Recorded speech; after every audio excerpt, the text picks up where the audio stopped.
তো আমরা রাজবাড়ির ভিতরে ঢুকে গেলাম এবং ঢোকার সাথে সাথে আমাদের এই দেখো কত পুরনো দুটো কামান চোখে পড়লো। এই হচ্ছে পুরো রাজবাড়িটি এবং এখন অবশ্য ধ্বংসা অবস্থায় রয়েছে। মানে দেখো দেখো কত বড় বড় মাছ। এই হচ্ছে রাজবাড়ি। রাজবাড়ির কিছুটা অনাথ আশ্রমের জন্য এই রাজারা করে দিয়েছে।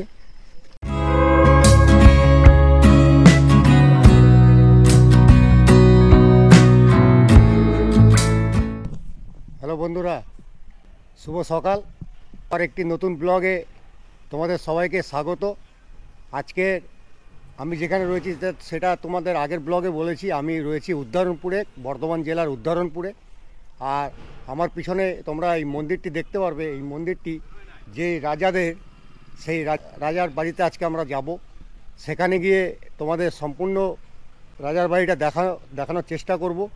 আর এই যে মাঠগুলো দেখছো, এই মাঠগুলো এই যে রাজা, মানে আমি যে রাজার বাড়িতে যাব, এই মাঠগুলো হচ্ছে সেই রাজার বাড়ির। আর এইখানে প্রতি বছর মাঘ মাসের 1 তারিখ থেকে, মানে জানুয়ারি মাসের 16 তারিখ থেকে এই মাঠে একটি অনেক বড় মেলা হয়। সেই মেলা সম্বন্ধে তোমাদের আমি আগের ব্লগে বলেছি, সেটা তোমরা একটা আমার দেখে নেবে। তাহলে চলো, আর ভিডিওটা আমি এখানে বেশি বড় করব না। আমি একদম রাজার বাড়িতে যেতে যেতে তাহলে তোমাদের সঙ্গে কথা হচ্ছে। আর আমরা এখন এই রাস্তা ধরে রাজার বাড়ির দিকে যাব। তাহলে চলো রাজার বাড়ির দিকে এগোনো যাক। তো বন্ধুরা, আমরা এখন ধীরে ধীরে এগিয়ে চলেছি রাজার বাড়ির দিকে, বাইকে যাচ্ছি। এবং তোমরা রাস্তাটা দেখো কত সুন্দর, মানে এক কথায় অপূর্ব সুন্দর রাস্তা। আমরা বাইক চালিয়ে ধীরে ধীরে এগিয়ে চলেছি সামনের দিকে। আর আশেপাশটা তোমরা দেখো, আর চারিপাশে একটি অপূর্ব সৌন্দর্য। আর সঙ্গে আমার একজন ভাইপো রয়েছে, সে ভাইপো আর আমার পিছনে আমার মেয়ে রয়েছে। দেখো পিছনে সূর্য অস্ত যাচ্ছে, সেটা তোমরা দেখতে পাচ্ছ, পিছনে সূর্য অস্ত যাচ্ছে। আর আজকে প্রচুর ঠান্ডা। ফাঁকা মাঠের মধ্যে দিয়ে আমরা এগিয়ে চলেছি সামনের দিকে, একটা অজানা পথে উঠেছে। এখানকার রাস্তাঘাট আমি চিনি না, চলছি তো চলছি। একটা গান আছে না,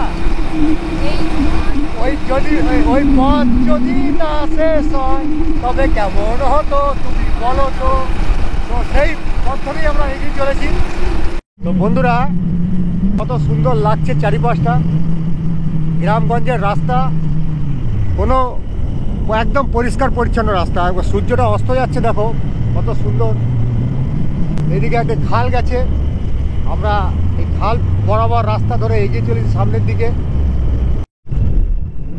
দেখো চারিদিকে ফাঁকা জমি, তাল গাছ, ধান কাটা হয়ে পড়ে রয়েছে, ধান ক্ষেত।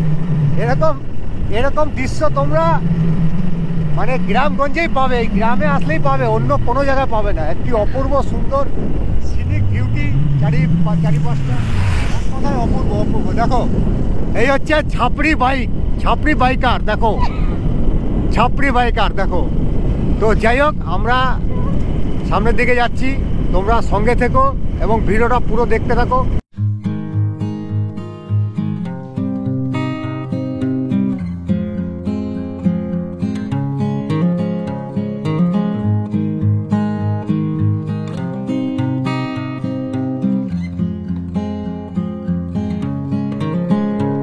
রাস্তাটা তোমরা দেখো কত সুন্দর একটি রাস্তা। দেখো ধান নিয়ে আসছে ওটা। আর অপূর্ব সুন্দর দৃশ্য, সূর্য অস্ত যাচ্ছে গ্রামের মাঝখান থেকে। আমরা সূর্য অস্ত যাচ্ছে আর গ্রামের মাঝখান থেকে আমরা এগিয়ে চলেছি আমাদের গন্তব্যের দিকে। আর সত্যি কথা বলছি, একটা দারুণ ফিলিংস হচ্ছে এরকম বাইকে করে, এরকম শীতকালে গ্রামের রাস্তা দিয়ে আমরা যাচ্ছি। একটা দারুণ একটি অনুভূতি হচ্ছে, যেটা তোমরা না আসলে এর অনুভূতিটা অনুভব করতে পারবে না। শুভ, কেমন লাগছে তোদের? খুবই ভালো, হেভি লাগছে না? তো তোমরা যারা এই রাজবাড়ি দেখতে আসবে, এই দিকটা হচ্ছে কলকাতার দিকের রাস্তা। সামনে পাচুন্ডি আছে, মানে কলকাতা বর্ধমান হয়ে যে রাস্তাটা তোমাদের এদিকে বহরমপুরের দিকে চলে গেছে। আমরা যেখানে দাঁড়িয়ে আছি এটা হচ্ছে পূর্ব বর্ধমান, আর সামনেই হচ্ছে মুর্শিদাবাদ জেলা। তাহলে আমরা চলো এই রাস্তা ধরে রাজবাড়ির দিকে যাই। রাজবাড়িটা গিয়ে রাজবাড়ির মধ্যে কি আছে না আছে সেটাই আমি তোমার সঙ্গে তুলে ধরি। তো আমরা রয়েছি এখন বর্ধমান জেলাতেই রয়েছি, আর এই সামনেই আমরা এখন মুর্শিদাবাদ জেলাতে প্রবেশ করব। এবং রাস্তারই এই যে রাস্তাটা, এটা এই বর্ধমানে এই দিক থেকে গিয়ে একদম ভরতপুর বহরমপুরের দিকে গেছে এই রাস্তাটি। এই যে বর্ধমান শেষ হয়ে গেল, মুর্শিদাবাদ জেলার মধ্যে ঢুকে গেলাম, আর সামনেই হচ্ছে আমরা যে রাজবাড়ি যাচ্ছি, ওরা সোনারন্দি রাজবাড়ি। আর চলো জায়গাটা কেমন সেটা তোমাদের সঙ্গে আমি তুলে ধরি। এই সামনেই সোনারন্দি, এই সামনেই হচ্ছে ওই রাজবাড়িটি। তো আমরা সোনারন্দি রাজবাড়ি পৌঁছে গেছি। আবার পিছনে তো তোমরা দেখতে পারবে এই সোনারন্দি রাজবাড়ির গেট। আর ঠিক এই পাশটা হচ্ছে কলকাতার দিক থেকে আসার রাস্তা, আর আমার পিছনে যেটা আছে এটা হচ্ছে মুর্শিদাবাদের দিকে চলে গেছে এই রাস্তাটা। ঠিক এর মাঝখানে এই সোনারন্দি রাজবাড়ি অবস্থিত। চলো আমরা রাজবাড়ির দিকে যাচ্ছি। রাজবাড়ির ভিতরে কি আছে না আছে সেটা তোমার সঙ্গে আমরা তুলে ধরার চেষ্টা করি। আর এটা হচ্ছে মেন গেট। বর্তমানের অবস্থা অতটা ভালো না, কিন্তু ডিজাইনগুলো দেখো, বিভিন্ন ধরনের ডিজাইন, এবং কত বড় গেটটি দেখো। আর এই যে থামগুলো দেখছো কত সুন্দর, দেখো ডিজাইন করা থাম। তাহলে চলো সামনের দিকে গিয়ে রাজবাড়ির ভিতরে কি আছে না আছে সেটা আমি তোমার সঙ্গে তুলে ধরার চেষ্টা করি। এই হচ্ছে পুরো রাজবাড়িটি, এবং এখন অবশ্য ধ্বংসা অবস্থায় রয়েছে, মানে পুরো প্রায় ভেঙে গেছে। এবার আমরা ভিতরে যাব, ভিতরে গিয়ে দেখব কি কি আছে না আছে। এবং দেখো রাজবাড়িটি অনেক পুরনো, আর এই রাজবাড়িটি এই জায়গাটার নাম হচ্ছে সোনারন্দি। আর এই যে তোমরা যে জায়গাগুলো দেখছো এগুলো সবই এই রাজাদের জায়গা। এখানে একটি বর্তমানে স্কুল হয়ে গেছে। আর এটা কলকাতা থেকে এমন কিছু দূরে না, জাস্ট 170-80 কিলোমিটারের মধ্যে এই জায়গাটি অবস্থিত। এবং দেখো কত পুরনো হলে এরকম অবস্থা হয় সেটা দেখো, ইটগুলো দেখো। এবং এখানে একটা মনে হয় কোনো গেট ছিল, এই গেটটা বর্তমানে ধ্বংসস্তূপে পরিণত হয়েছে। আর এখানে কোনো ভালো ভালো রুম ছিল, সে অনেক পুরনো রুম ছিল, সেটা তোমরা দেখতে পাচ্ছ। দেখো একটি অতি প্রাচীন রাজবাড়ি, কত বছর পুরনো আমার সেই সম্বন্ধে কোনো অভিজ্ঞতা নেই, তবে দেখে মনে হচ্ছে মোটামুটি 100-150-200 বছর তো হবেই এই রাজবাড়িটি পুরো, মানে অন্তত 200 বছর পুরনো এই রাজবাড়িটি হবেই আমার যতদূর মনে হয়। তার কমও হতে পারে, বেশি হতে পারে, সেটা তোমরা অবশ্যই সার্চ করলে পেয়ে যাবে, গুগলে সার্চ করলে পেয়ে যাবে এই রাজবাড়িটি কত পুরনো। এবং চারিপাশটি একটি অপূর্ব সুন্দর পরিবেশ, এবং প্রচুর বড় এই জায়গাটি। আর বর্তমানে এইখানে একটি আশ্রম হয়ে গেছে, এটা হচ্ছে আশ্রম। এটা কি রাজাদের বাড়ির থেকে করা হয়েছে, এটা রাজাদের বাড়ির থেকে এই আশ্রমটা করা হয়েছে। অনাথ আশ্রম, তো অনাথ আশ্রম, এই রাজার বাড়ির থেকে এটা করা হয়েছে, সেই আশ্রমটা দেখতে পাচ্ছ। আর ওই যে বাইরের ভিতরে দেখছো ওইটা হচ্ছে রাজাদের বাড়ি। আর ভিতরে একটা পুকুর আছে, পুকুরটি তোমাদের দেখানোর চেষ্টা করবো। চলো এইখানে একটু দেখি কি আছে না আছে। আর বন্ধুরা এইখানে একটা পুকুরে একটা জিনিস তোমাদের দেখাবো, যেটা তোমরা দেখলে অবাক হয়ে যাবে যে এটা কীভাবে সম্ভব। তাহলে চলো পুকুরের দিকে যাই, এবং পুকুরে কি ব্যাপারটা সেটা আমি তোমার সঙ্গে ভিডিওর মাধ্যমে তুলে ধরার চেষ্টা করি। আর এই হচ্ছে গেট, আর এই হচ্ছে রাজবাড়ির কিছুটা অনাথ আশ্রমের জন্য এই রাজারা করে দিয়েছে। আর এটাই হচ্ছে পুরোটাই রাজবাড়ি। আর যে তোমাদের উদ্যানপুরে মেলার মাঠ দেখালাম, ওই মেলার মাঠ সমেত পুরো জায়গাটা এই রাজাদের। আর দেখো ডিজাইনটা দেখো, একে দারুণ ডিজাইন। এখনকার মিস্ত্রিরা পারবে কিনা জানি না। আমি তোমাদের বলেছিলাম এই রাজবাড়িটা অ্যাপ্রক্স 150-200 বছরের, তো এইখানে আমি বললাম যে এই রাজবাড়িটা 315 বছরের পুরনো রাজবাড়ি। এবং এখানে কেউ থাকে, রাজাদের থাকে। তো রানীমা বর্তমানে নেই, রানীমা এইখানে একদিন টাউনে গেছে কোনো কাজে। আর তাহলে চলো এখানে এই মন্দিরটি কি এই রাজবাড়ির সঙ্গে, মানে সেই তখনকারই। আর বন্ধুরা এই যে মন্দিরটি তোমরা দেখছো, এটা ওই যখন রাজার বাড়ি যে তৈরি হয়েছিল তখনকার সময়কার এই মন্দিরে, এবং ডিজাইনটি দেখো, এটা শিব মন্দির না, এটা শিব মন্দির। আর পাশে পুকুরতে যে তোমাদের বলছি যে কি দেখাবো, সেটা আমরা পুকুরে গিয়ে তোমাদের দেখাবো। তো চলো যাই, পুকুরে কি আছে না আছে সেটা তোমরা নিজেদের চোখেই দেখো। আমি তোমাদের যেটা দেখাবে বলেছিলাম, দেখো এখানে এই যে মাছগুলো দেখছো, এটা পরিষ্কার দেখতে পাচ্ছ তোমরা মাছগুলো। এই মাছগুলো এখানে হাতে খায়, এখানে বিস্কুট দিলে বিস্কুট খাবে, সেটা তোমরা দেখতে পাচ্ছ, বিস্কুটগুলো খাচ্ছে। এবং অনেক বড় বড় মাছ, ডাকলে এখানে চলে আসে। এই দেখো আমি এখানে বিস্কুট দিচ্ছি, এই দেখো বিস্কুট দিচ্ছি, এই দেখো বিস্কুট চলে আসবে, ওই দেখো আসতেছে। আর সব থেকে আশ্চর্যের বিষয় দেখো, মাছটি দেখো কত বড়, দেখো ওই দেখো, ওই দেখো।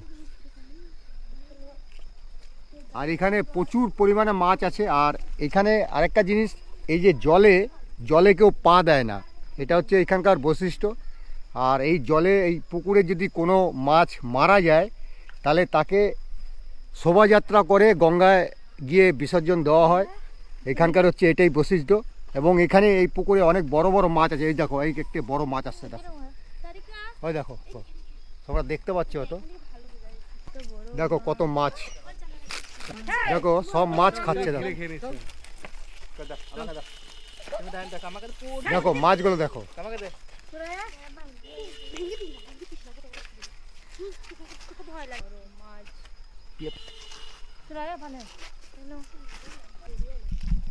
আওয়াজ করবে না, আওয়াজ করলে আসবে না, আওয়াজ করলে।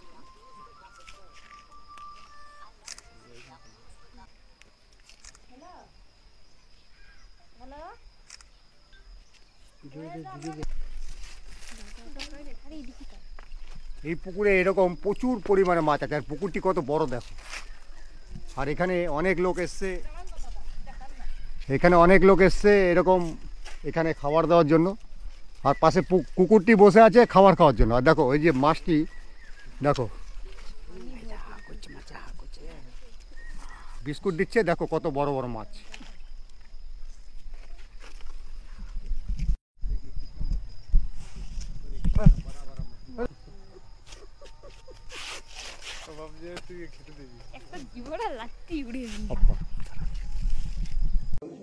তো আমরা রাজবাড়ির ভিতরে ঢুকে গেলাম, এবং ঢোকার সাথে সাথে আমাদের এই দেখো কত পুরনো দুটো কামান চোখে পড়লো। দেখো দুটো কামানকে এরা এখানে খুলে রেখে দিচ্ছে। এবং রাজবাড়ির চারিপাশটা দেখো কত সুন্দর ডিজাইন করা, দেখো জায়গাটি থেকে দারুণ, খুবই খুবই সুন্দর জায়গা। এবং 315 বছরের পুরনো এই রাজবাড়িটা। এটা হচ্ছে রাজবাড়ির অন্দরমহল।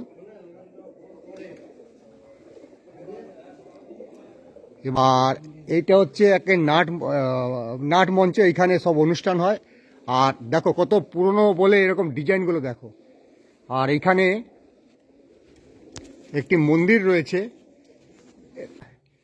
তো এই হচ্ছে রাজবাড়ির মন্দির, এটা হচ্ছে অনেক পুরনো মন্দির। আর এই ঠাকুরগুলোই হচ্ছে ওই মেলার মাঠে যায়। আর সত্যি কথা, এক কথায় অপূর্ব সুন্দর এই রাজবাড়িটি। আর এইসব ঘরগুলো এখন বন্ধ আছে। আর এখানে দুজন এই রাজবাড়িরই পুরোহিত রয়েছে। রাজবাড়িটা কত বছর পুরনো? 350 বছর, 300-350 বছরের পুরনো। রানীমা নেই এখন? আচ্ছা। আর ওইখানে ওইটা হচ্ছে, ওইটা হচ্ছে রাজবাড়ির বিগ্রহ। ওটা কি দেখা যায়, দেখানো যাবে? মানে উপরে উঠতে দেবেন না।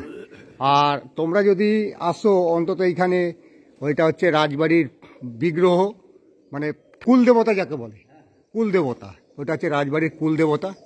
আর সত্যি কথা বলছি, এখানে আসলে একটি অন্যরকম অনুভূতি হচ্ছে। 350 বছর পুরনো রাজবাড়িতে আমি ঢুকেছি। সেই 350 বছরের পুরনো এই রাজবাড়ি যে আমার দেখার সৌভাগ্য হবে, আমি সেটা কখনো কল্পনা করতে পারিনি। এক কথায় মানে অসাধারণ, মানে ভাষায় তোমাদের বোঝাতে পারবো না। তোমরা এখানে অবশ্যই আসো, একবার এসে ঘুরে যাও, দেখো তোমাদের খুব ভালো লাগবে। এখানে মোটামুটি সারা বছরই লোকজন আসে।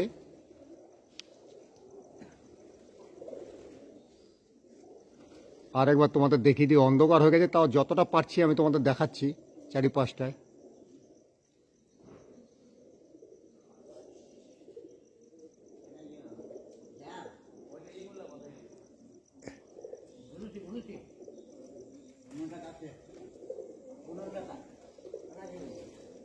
সোনারন্দি রাজার বাড়ি দেখে আমরা এখন চলেছি গ্রামের দিকে। এই গ্রামের রাস্তার মধ্যে দিয়ে আমরা চলেছি। চারিদিকে দেখো অন্ধকার, যেদিকে দেখবে পুরো ঘুটঘুটে অন্ধকার, আর ঘুটঘুটে অন্ধকারের মধ্যে দিয়ে এই রাস্তাতে আমরা বাইক নিয়ে খুব সুন্দরভাবে যাচ্ছি। আর আপনারা এর অনুমতি নিতে হলে অবশ্যই এই সোনারন্দি রাজবাড়িতে আসবেন এবং রাজবাড়িতে দেখে রাত্রিবেলায় বাইক হোক, গাড়ি করে, বাইক হোক বা 4 চাকা করে আপনারা এই গ্রামের দিকে আসলে এই অনুভূতিটা নিতে পারবেন। তাহলে চলো একদম গ্রামে গিয়ে দেখা হচ্ছে। তাহলে বন্ধুরা, ভিডিওটা আমি এখানে শেষ করলাম। ভিডিওটা যদি তোমাদের সত্যি ভালো লাগে থাকে অবশ্যই তোমরা বেশি বেশি করে লাইক করবে, কমেন্টস করবে এবং শেয়ার করবে। তাহলে চলো এবারের মতো আসি, কোনো নতুন একটি ভিডিওতে দেখা হচ্ছে।